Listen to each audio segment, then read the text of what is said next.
Hey everyone, welcome to another urban sketching video. In today's video, I want to talk about the mistakes to avoid and the things you should take note of before you draw your first line. This area is within the city area of Singapore, which is why you see so many tall office blocks behind me. And this particular area is a conserved area due to its significance. I'm in Telok Ayer today, which is an area that started out as a Malay fishing community and was later designated as the living area for Chinese immigrants about 200 over years ago. So let's have a walk around the area. If you have the time, always take some time to explore the neighborhood first. The first thing you should consider before sketching is where should you place the horizon line, which usually coincides with your eye level. So right now I'm standing and my eye level is here, so this is where the horizon line is. And this is considered a high horizon. So if I squat down, if I'm sitting on my portable stool, I move the eye level down and the horizon will be moved down as well.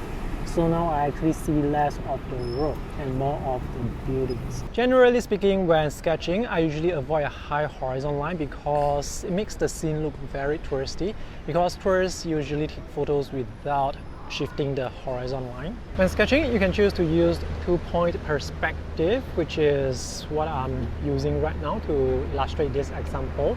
So for the building in front, there are actually two vanishing points. There is one on the left and one on the right. So in this case, we can see the two sides of the building, but the windows kind of look similar on both sides. So it doesn't make sense to draw both sides of the building. So let me just move across the street to change the perspective from 2-point to 1-point. Alright, so now I'm looking at the other building on the left side, which actually looks way more interesting because in addition to the windows, there are also the shelter, the lampposts. We also have trees and we have many vehicles as well. So now we actually see less of the windows here. I can actually make the windows disappear completely by moving away from that side of the wall. So if you want to see more of the wall, just move in front of the wall. If you want to give more information, if you want to draw a bit more details to suggest the details on this building, you can move to this side so they can see some of the windows. I usually avoid drawing the front view of a building because it makes the building look very flat. If I sketch this Indian temple from the front, it's going to look quite flat. It's going to look like a paper cutout because there isn't much perspective. We have horizontal lines and vertical lines, and the vertical lines are tilted due to camera distortion. So if I am to draw this Indian temple, I will move to the side. I usually draw buildings from the side so that I can see the front and the side. And if I move to the side here, I can see that there is nothing on the side. I also like to use trees to create the foreground element. So when I have the tree blocking the building behind, I don't have to draw the details behind the tree, so that can actually save me some time. So this is a pretty good scene to draw because I have the tree in the foreground, the temple in the midground, and that blue building in the background. So we have foreground, middle ground, and background. So this creates the sense of depth as well, and also gives you the look of perspective. When drawing human figures, try to make sure the silhouette is clear, try to draw recognizable shapes, try to draw action poses, like draw what the people are doing. So if we draw this scene from the side, we can clearly see what's going on or have some idea about what's going on. However, if I draw this scene from this view, the action is covered, so we don't really know what's going on. So this is how it looks on the other side. I will avoid having, you can always wait for the people to move into a better position, and that's usually what I do. Later. Have you ever sketched something and realized 5 minutes later that you won't be able to fit everything onto the page?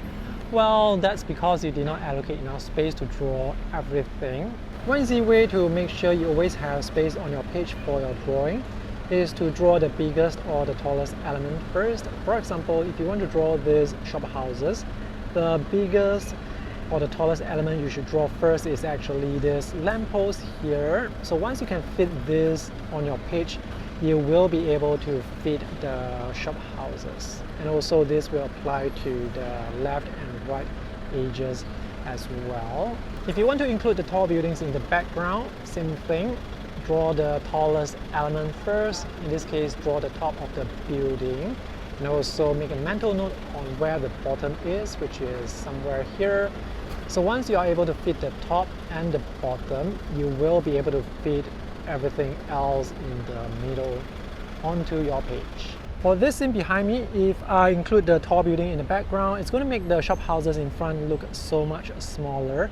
So for this scene, I will focus on the shop house. I will just crop off the tall building. So thinking about the composition is also very important before you start sketching. It's lunchtime in the city area, as you can probably tell by the number of people walking to the food center. So I am definitely not going to join them because it's going to be very crowded upstairs. I probably should have recorded this video on a weekend instead. And on the weekends here, it's practically like a ghost town. This is really crowded. I'm deciding whether I should eat here or eat somewhere else. So this hat and my phone rig actually makes me look like a tourist, and because I look like a tourist, I'm practically invisible. So I see why it looks great, judging by the number of people queuing up for it.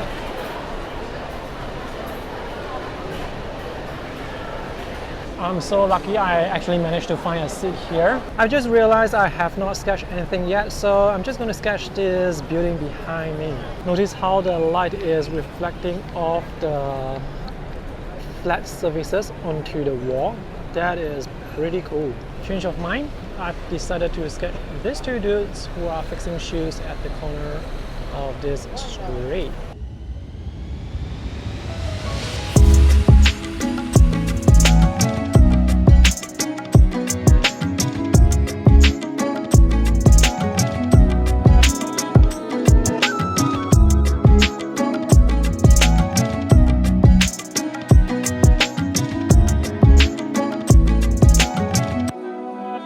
This was really challenging to draw because, as you can see, the screen is very reflective, and because the ambient light is so bright and the iPad is so hot, the display is actually dim all the time, so it's quite dark. It's quite difficult for me to see what I am drawing.